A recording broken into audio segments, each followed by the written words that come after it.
యూదా గోత్రపు సింహం రాబోతున్నాడు. జాగ్రత్త పడాలి ఎవరికి వాళ్ళు. సరే, భక్తిహీనులు జాగ్రత్త పడాలి, భక్తులైన వాళ్ళు కూడా దేవుని యందు భయము కలిగి ఉండడానికి జాగ్రత్త పడాలి. పొద్దస్తమానం మూర్ఖపు చేష్టలో చెయ్యరాదు. ప్రిలారా, రాస్తున్నాడు అనేది 4వ మాట. యెహోవా సముఖమందు జ్ఞాపకార్థముకు ఒక గ్రంథము రాయబడెను. 2 విధములైన గ్రంథములు ఉన్నవి. జీవ గ్రంథం ఉంది, తర్వాత మన బ్రతుకు చరిత్ర రాయబడిన గ్రంథాలు ఉన్నాయి. దావీదు చరిత్రను చూడు ఎట్లా రాయించాడు, శామ్యూయల్ లైఫ్ను చూడు ఎట్లా రాయించాడు, పౌలు లైఫ్ని ఎట్లా రాయించాడో చూడు. ఇంతమందిని గుర్తుపెట్టుకొని రాయించిన దేవుడు నిన్ను నన్ను మర్చిపోతాడా? నిశ్చయముగా నీ జీవితాన్ని నా జీవితాన్ని చూస్తున్నాడు. మనం పడుతున్న స్థితిగతులను కార్చిన కన్నీళ్లతో సహా మొత్తం రాస్తున్నాడు. కాబట్టి మొత్తం రికార్డెడ్ అవుతుంది. కనుక మన సమస్త ప్రవర్తనలో జాగ్రత్త గలవారమై దేవుని వైపు చూడాల్సిన వారమై ఉన్నాం. గుర్తుపెట్టుకో, నీతి కొరకు నువ్వు ఆకలి దప్పులుకొని అల్లాడుతుంటే అది కూడా చూస్తున్నాడు. నిష్కారణంగా నిందపాలై అనేకుల చేత నింద పొందుతుంటే దేవుని నిమిత్తం, నీతి నిమిత్తం నువ్వు పొందుతున్న నింద, హింస ఆయన చూస్తున్నాడు. అదంతా రాసుకుంటున్నాడు. నీ కష్టమును, నీ సహనమును, నీ క్రియలను నేను ఎరుగుదును. నా నామము నిమిత్తము భారము భరించి నీవు అలియలేదని నేను ఎరుగుదును. ప్రకటన గ్రంథం 2:1 చదివితే ఈ మ్యాటర్ మనకు దొరుకుతుంది. ప్రియులారా, అన్నీ గమనిస్తున్నాడు. కనుక ఏం చేస్తున్నాడు దేవుడు? సమస్తమును గమనిస్తున్నాడు. ఎన్నోసార్లు కృంగిపోయావు, కుమిలిపోయావు అనుకుందాం, అది కూడా దేవుడు పరిగణలో తీసుకుంటానే ఉన్నాడు. మరి ఇంత సీరియస్గా నీ మ్యాటర్ మొత్తం నమోదు చేసుకుంటున్నవాడు మరి నీకు అన్యాయం చేస్తాడా? అన్యాయంగా నిన్ను అయిపోనిస్తాడా? నీకు అన్యాయమే మిగిలిస్తాడా? నో, ఆయన న్యాయాధిపతి, న్యాయవంతుడు. నా కన్నీళ్ళు నీ బుడ్డిలో నుంచబడినవి, అవి నీ కవిలలో కనబడును కదా. నీ పుస్తకంలో ఒకనాడు అవి నాకు కనబడతాయి కదా దేవా. నేను ఎందు నిమిత్తం ఎలా చేస్తున్నానో, ఎందు నిమిత్తం ఈ యాతన పడుతున్నానో నీకు తెలుసు కదా తండ్రి. నాకు జరుగుతున్న అన్యాయం ఏంటో నీకు తెలుసు, నేను పడుతున్న ఆవేదన ఏంటో నీకు తెలుసు. కనుక న్యాయ తీర్పరివి నీవే తండ్రి అని నీవు దీనంగా దేవుని వైపు చూసి ఆయన కృపకై కనిపెట్టుకున్న నీకు నిశ్చయముగా న్యాయము తీర్చును కదా. ఎంతమందికి నిరీక్షణ ఉంది? అందుకే చెప్పాలి, విశ్వాసముతో మాట్లాడాలి. ఏమని మాట్లాడాలి? నా దేవుడికి కళ్ళు లేవా? నా దేవుడు చూస్తున్నాడు. చెవులు లేవా? నా దేవుడు వింటున్నాడు. చేతులు లేవా? అన్నీ రాస్తున్నాడు. చూస్తూ, వింటూ, రాస్తూ ఉన్న నా దేవుడు తగిన కాలం ముందు తప్పకుండా నాకు ప్రత్యుత్తరం ఇస్తాడు, న్యాయము తీరుస్తాడు. ఆయన వైపు నేను చూచి, ఆయన మీద నేను పెట్టుకున్న నిరీక్షణ, ఆయన యందు నేను ఉంచిన విశ్వాసము, నా నిరీక్షణ, నా విశ్వాసము నన్ను సిగ్గుపరచావు. నా ప్రభు అన్నీ ఎరిగినవాడు. ఈ మాట మన నోట ఉండాలి. ఈరోజు మనం ప్రార్థన చేద్దాం. దేవా, నీ దాసుని నోటను పలికించిన మాటలు నిజమని నేను నమ్ముతున్నాను. ఈరోజు నేను ఎదుర్కొంటున్నటువంటి ప్రతి పరిస్థితి నీకు తెలిసే ఉన్నది ప్రభువా. ఇక ప్రతి జీవితం, ప్రతి హృదయం, ఎవరెవరు ఏమేం చెప్పుకోవాలనుకుంటున్నారో చెప్పండి దేవునితో. నువ్వు దేవుని సముఖంలో ఉన్నావు, దేవుని సన్నిధిలో ఉన్నావు. అన్నీ గమనిస్తున్నాడు దేవుడు. నిద్రపోడు ఆయన, పరధ్యానంగా లేడాయన. నిన్ను వదిలిపెట్టేసి దేవదూతలతో ఏదో మీటింగ్ వేసుకుని ఆ మీటింగ్లో కూర్చొని నిన్ను పట్టించుకోకుండా వదిలేయలేదు ఆయన. సమస్తము గమనిస్తున్నాడు. కావాలని కొన్ని పరిస్థితులు నీ జీవితంలోనికి రావాలని అనుమతిస్తున్నాడు ఆయన. సమస్తము తన చిత్తము చొప్పున నీ జీవితంలో నెరవేర్చనిమ్మని కోరుతున్నాడు. నువ్వు స్వాగతించు. అవును దేవా, నీ చిత్తమే సిద్ధించాలి. నీ రాజ్యం నాకు కావాలి, నీ పరిపాలన నాకు కావాలి. నీవు నన్ను ఏలాలి. శరీర క్రియలు నన్ను ఏలొద్దు, సాతాను నన్ను ఏలొద్దు, దురాత్మలు నన్ను ఏలొద్దు, శరీరేచ్ఛలు నన్ను ఏలొద్దు. నన్ను నువ్వు ఏలు, నా జీవితాన్ని నువ్వేలు, నన్ను నువ్వు పాలించు ప్రభు. ఏవైనా రాని నీ చిత్తమే జరగని ప్రభు. ఒకటైతే నాకు నిరీక్షణ కలిగింది, ఈరోజు నువ్వు మాట్లాడిన మాటలు.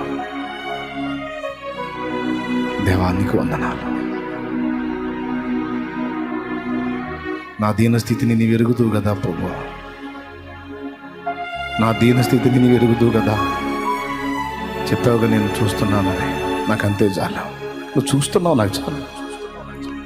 న్యాయం చేస్తావు నాకు. తీర్పు తీరుస్తావు, న్యాయమైన తీర్పే నాకు తీరుస్తావు. అన్యాయం ఉండదు.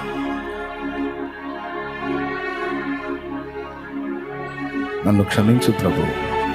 మనసులో కృంగిపోయాను, నిరాశలోకి వెళ్ళిపోయాను. కొన్నిసార్లు ఆవేదన పడి పొరపాటుగా మాట్లాడాను. దయచేసి నన్ను మన్నించు తండ్రి. నా యందు కనికరపడు ప్రభువా. కృతజ్ఞతలు, స్తోత్రాలు. కన్నీళ్లతో దేవుని వైపు మళ్ళుకో. ఎన్ని నాళ్ళుంటావో ఆ దినములు రాయబడ్డాయి. 139వ కీర్తన మొదటి నుంచి చదివితే, దేవా, నియమింపబడిన దినములలో ఒకటైనను కాకమునిపే నా దినములన్నీ నీ గ్రంథములో లిఖితములాయను అని రాయబడి ఉంది. నా చరిత్ర అంతా తెలిసే ఉంది కదయ్యా.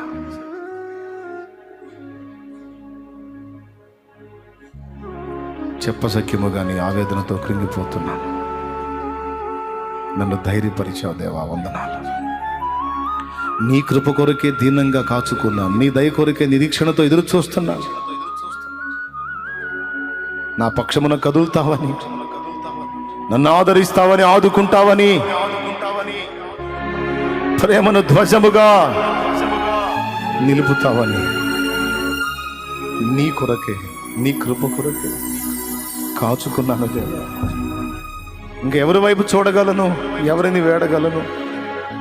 నా ఆధారమా, నా ఆశ్రయమా. ఈ ఒంటరి యాత్రలో, ఈ జీవన పయనంలో నీవే నాకు దిక్కుపోను. నా నిరీక్షణ ఆధారమా, నా నిరీక్షణ ఆధారమా. నీకు స్తుతి స్తోత్రము తండ్రి, స్తుతి స్తోత్రం. నా రక్షణ శృంగమా, నీకు స్తుతి స్తోత్రము. ప్రార్థన చేయి. నీ వ్యాధిని దేవుడు చూస్తూనే ఉన్నాడు. నీ బలహీనతను దేవుడు చూస్తూనే ఉన్నాడు. ఆయన చిత్తం అయితే ఆయన కృప నీ మీదకి వస్తుంది. నిశ్చయముగా నీకు స్వస్థత ఖాయం, విడుదల ఖాయం. ఆయన వైపు చూడు ప్రభువా.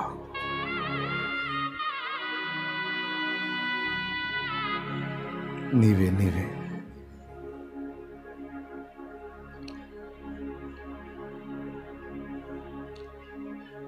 యేసయ్యా, నా నిరీక్షణ ఆధారమా, నా నిరీక్షణ ఆధారమా.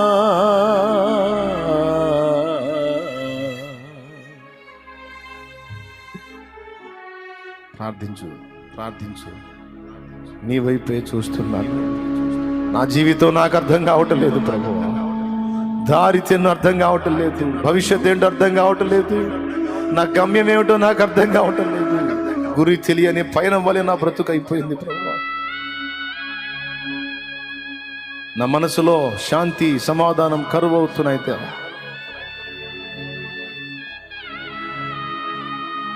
ఏ బాధ అయినా నీకే కదా చెప్తాను, నీవే కదా నాకున్నా.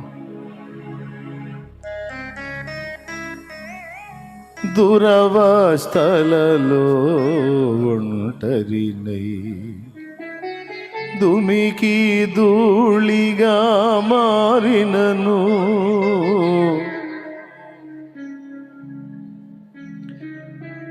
దూరాన నీ ముఖ దర్శనము, ధ్రువతారగా నాలో వెలిగెనే, ధ్రువతారగా నాలో వెలిగెనే.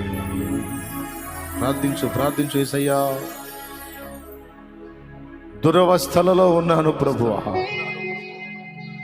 దురవస్థలలో ఒంటరినై దుమికి ధూళిగా మారిపోతున్నాను.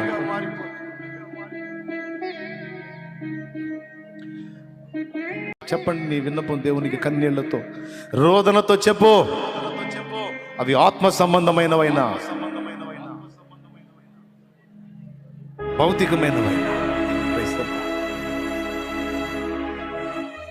ఈ ఉపవాసపు వేళ కన్నీళ్లతో ఆయనను వేడుకో, కన్నీళ్లతో ఆయనను వేడుకో, కన్నీళ్లతో ఆయనను వేడుకో.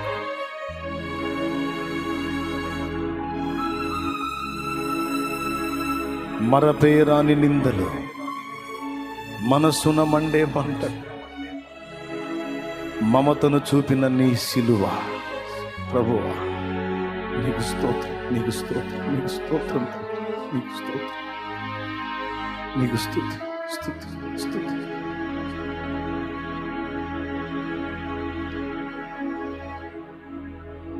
నీకు స్తోత్రం. దోషములుంటే దిద్దుకో, ఒప్పుకో, సరి చేసుకో, మారు మనసు పొందు, చెడు నడతను విసర్జించు. తెలిసి తెలియని స్థితిలో పిల్ల చేష్టలుగా ఏమన్నా లోపాలు నీలో జరిగుంటే ఒప్పుకో. తెలిసి తెలియని తెలివి తక్కువ స్థితిలో కొన్ని తప్పులు, కొన్ని క్రియలు నా వల్ల జరిగినాయి, నేను ఒప్పుకుంటున్నా, క్షమించమని కోరుకుంటున్నా. ఇక నేను మార్పు నొందుతున్నా ప్రభువా, నన్ను మన్నించు, నా ప్రతి పాపమును కడిగి శుద్ధీకరించు. నేను మారు మనసు పొంది ఉన్నాను. నేను ఇక ఆ చెడుగులో బ్రతకాలనుకోవటం లేదు. పరిశుద్ధమైన పవిత్రమైన నూతన జీవితాన్ని పొందగోరుతాను ప్రభు, పొందగోరుతున్నాను. కనికరించు.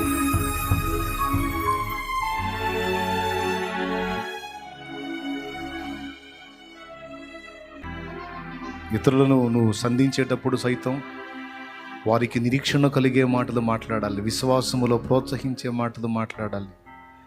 వారి స్థితిగతులను గురించి, వారి రేపటిని గురించి వారు కలత చెందుతుంటే వారి రేపటిని గురించి నువ్వు నిరీక్షణ కలిగించే మాట మాట్లాడాలి. కృంగదీసే మాటలు, బలహీనపరిచే మాటలు, నువ్వు కృంగిపోయి మాట్లాడే మాటలు రానియొద్దు. అవి నీ నోటి నుంచి వచ్చినాయంటే సైతానుగాడికి అవకాశం ఇచ్చిన వాడికి ఇచ్చిన దాన్ని అవుతావు. వాడికి ఛాన్స్ దొరికిద్ది. నీ మాటల చేత నువ్వు చిక్కుపడతావు. జాగ్రత్త. తెలియకుండానే చాలా గొప్ప శక్తివంతంగా పనిచేస్తాయి మన మాటలు. ఇతరులతో మనం మాట్లాడినా, కుటుంబ సభ్యులతో మాట్లాడినా, సాటి సహోదరులతో మాట్లాడినా మన మాటలు దేవుని బట్టి విశ్వాసమును, నిరీక్షణను కలిగినవై శుభప్రదమైనవై ఉండాలి. రేపటిని గూర్చిన నిరీక్షణ మనకు కలదు దేవుని బట్టి. ఈరోజు దుఃఖం, కానీ దుఃఖం కొనసాగదు. ఇది రేపు ఆనందంగా మారుతుంది. ఈరోజు నింద, ఈ నింద కొనసాగదు. ఈ నింద రేపు ఘనతగా మారుతుంది. ఈరోజు లేమి, ఈ లేమి కొనసాగదు. ఇది సమృద్ధిగా మారుతుంది. ఈరోజు బలహీనత, ఇది కొనసాగదు. రెట్టింపు శక్తి నీవు పొందడానికి కారణమవుతుంది. ఈరోజు ఆత్మీయ జీవితంలో అడపాదడపా భంగపాట్లు కొనసాగో. మిక్కుటమైన శక్తితో దేవుని కొరకు బలంగా నిలబడగలిగే గొప్ప భవిష్యత్తు నీ కొరకు ఉంది. ఏమి నిరాశపడాల్సిన అవసరం లేదు, కృంగిపోవాల్సిన అవసరం లేదు. దేవుని బట్టి మనకు ధైర్యం ఉంది. మనకు ప్రభువు ఉన్నాడు కదా, మనకు ఆయన ఉన్నాడు కదా. పరిశుద్ధులు ఈ మాటలు మాట్లాడుకుంటుంటే చెవియొగ్గి వినే దేవుడు ఏమనుకుంటాడండి? వారి నిరీక్షణ చొప్పున వారికి కలుగునుగాక అంటాడు. వారు నమ్మిన దాని చొప్పున, వారు మాట్లాడుకున్న దాని చొప్పున, వారు పలికిన దాని చొప్పున జరుగునుగాక. నా గురించి సహోదరులు ఇద్దరు కలిసి పర్సనల్గా మాట్లాడుకుంటున్నారు అనుకో. నా గురించి సహోదరులు ఇద్దరు గదిలో కూర్చొని పర్సనల్గా మాట్లాడుకుంటున్నారు. బయట గది బయట కిటికీ దగ్గర నేను నిలబడితే ఆ మాటలు నాకు వినబడతాయి అనుకో. ఏమని? ఏది ఏమైనా శాలేమన్నా మనకున్నాడు కాబట్టి ఖచ్చితంగా మనకి ఈ విషయంలో సహాయం ఉంటుంది, భయపడాల్సిన అవసరం లేదు, ఈ విషయంలో మనం ఆయన మీద ఆధారపడవచ్చు, ఇలా చేయొచ్చు, అలా చేయొచ్చు అని నన్ను గురించి వారు ఎంతో ఘనంగా ఆలోచించి మాట్లాడుతున్నారనుకో. నేను ఎలా స్పందిస్తానండి? అమ్మో, నన్ను ఇంతగా ఆనుకొని ఉన్నారు, నా విషయంలో ఇంత అద్భుతమైన అంచనా వేసుకొని ఉన్నారు, ఖచ్చితంగా నేను దాన్ని నెరవేర్చాలి. ఒక మనిషిగా నేనే అవతలి వాళ్ళు నా మీద కలిగి ఉన్న అంచనాలని రీచ్ అవ్వడానికి తిప్పలు పడతాను. వారి ఆలోచనలను సాధించడానికి కనీసం ప్రయాసపడతాం. దేవుడు మరి నిశ్చయముగా మన మాటల్ని అలా పరిగణలోకి తీసుకుంటాడు ఆయన. హల్లెలూయా. చెప్పు గట్టిగా. తీసుకుంటాడా? తీసుకోడా? ఖచ్చితంగా పరిగణలోకి తీసుకుంటాడు. గనక మీకు అందరికీ చెప్తున్నాను, ఇది ఏముందిలే అని చిన్న విషయమే అనుకోవద్దు. ఏదో శుక్రవారం ప్రసంగంలో 2 మొక్కలు విన్నాను అనుకోవద్దు.